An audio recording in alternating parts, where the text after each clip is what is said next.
Hey guys, so this is the 2021 Atlas Highline in tourmaline blue. If you take a look at the front lights, which you're going to show in a video, the lights actually will move because it's the front adaptive lighting system. You turn the steering wheel, they're going to turn. And then you also have regular running lights and then your full headlights, which you'll see also. If you come around here, you're going to notice that our mirrors will go both ways. I don't have to be too gentle because Volkswagens are built at very high quality. On the roof, you have a full seamless laser weld all the way across, and that's got to be accurate to 0.5 millimeters.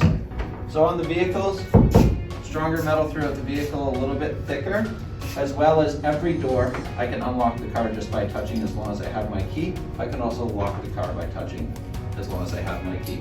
If you come around to the back, I can either use the key to open it, or I can kick to open it. And then you got lots of room on the inside. So come on over and take a look at the inside. So as you can see on the inside, fully laid down, you have a ton of space. You can fit pretty much anything you want in there, including a 4x8 sheet.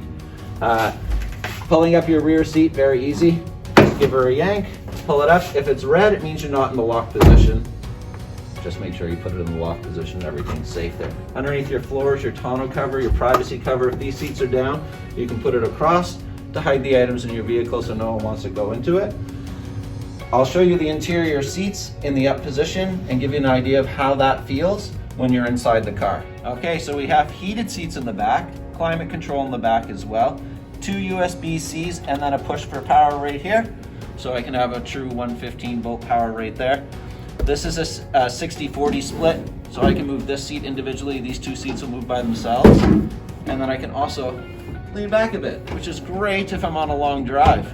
And there's still lots of room for the passenger beside me or behind me. If I pull it up like this, I'm 6'1", guys, lots of room here, and I'm gonna have lots of room back there, which I'm gonna show you in 2 seconds, all right? All right, guys, here's me in the back seat. Like I said, lots of room. I've got at least 4 inches between me and the front seat in front of me.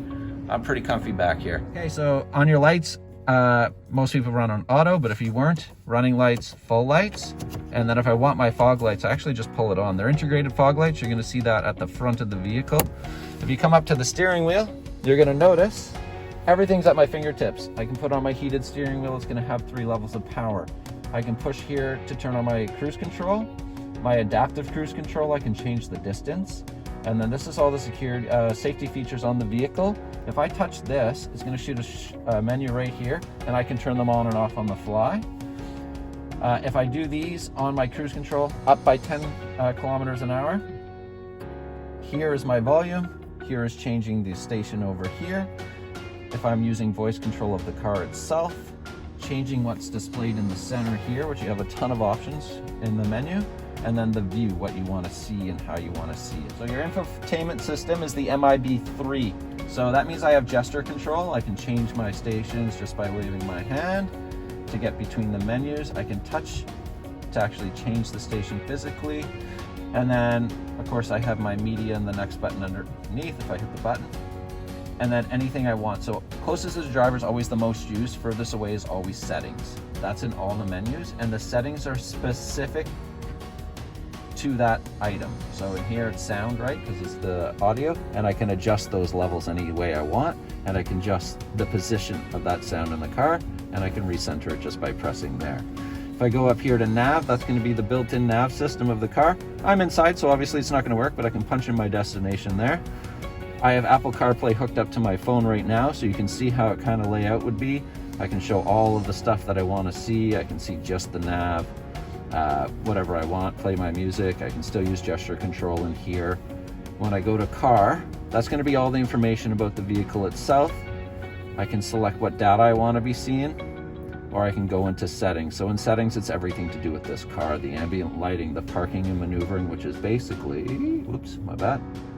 Basically going to be your pitch for all your sensors, the braking maneuver, and then of course the rear traffic alert to let you know if you're backing up and somebody gets in that view. It's going to show you and say, hey, there could be a potential problem. Back to car, back to settings, opening and closing. That's just to set your door. When I touch that door and it just unlocked that one door, I can set it to do the side or the entire vehicle. Opening and closing, that's for the windows as well. So I can actually do it when I come up to the vehicle. I can press and hold the driver window. All the windows are going to come down. I'm at the beach and I forgot my windows open. It's about to rain. I got my key in the pocket. Just come up to the car, press the lock button, leave my finger there. All the windows will close. Your sunroof will completely close as well. All right, so dual climate control. Actually, tri climate control in this vehicle because the back seat has climate control as well. Heated seats, I'm on level 1 right now. There are 3 levels as well. Cooled seats, 3 levels as well.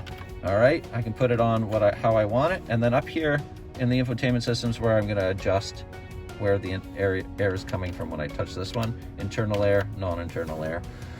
Down here, of course, your defrost, my menu. I can actually pop up everything to see where the air is gonna come from. And I can sync the car either way. I can press the sync on the bottom or I can press sync up here and all the temperatures will go to the same temperature. Down here, the little A means that when I pull up to a stop sign right now, the vehicle is actually going to shut itself off. That'll save you approximately 20% of the fuel throughout the city if you're driving regular driving. If I press it in orange, that means that system is turned off. You'll have to turn it on every time if you want it off every time. Coming down to the shifter, this car here has everything you want in terms of drive modes, and they're all accessed through the little knob here. So in the road, you have 4 options by itself, and then you have a snow, an off-road, and a custom off-road. So if I were to press this button down and pan back up to the screen, I have an eco, a normal, a sport, and a custom. If I wanted to adjust my custom for myself, I like to have sport steering, but I like everything else to be in normal. Just do that, leave it in that, and that's how it's going to be from now on. If I'm in drive and I need to pass somebody and I'm in regular old driving mode or I'm in eco, I can either put it to the floor if I'm in eco and it'll bypass it temporarily, or I can pull back on the shifter and that'll put it into sport acceleration, giving me the extra power I need right away. All right, this button here is actually all your sensors. So when I press it, my camera's gonna activate for the rear camera, as well as you're gonna see the sensors on the front and the back, and these gray ones are the distance from wherever it is. Hey guys, I'm Brent. Thank you so much for joining me for the video. There'll be many more to come. Come on into Myers Volkswagen. I'd like to sell you your next car.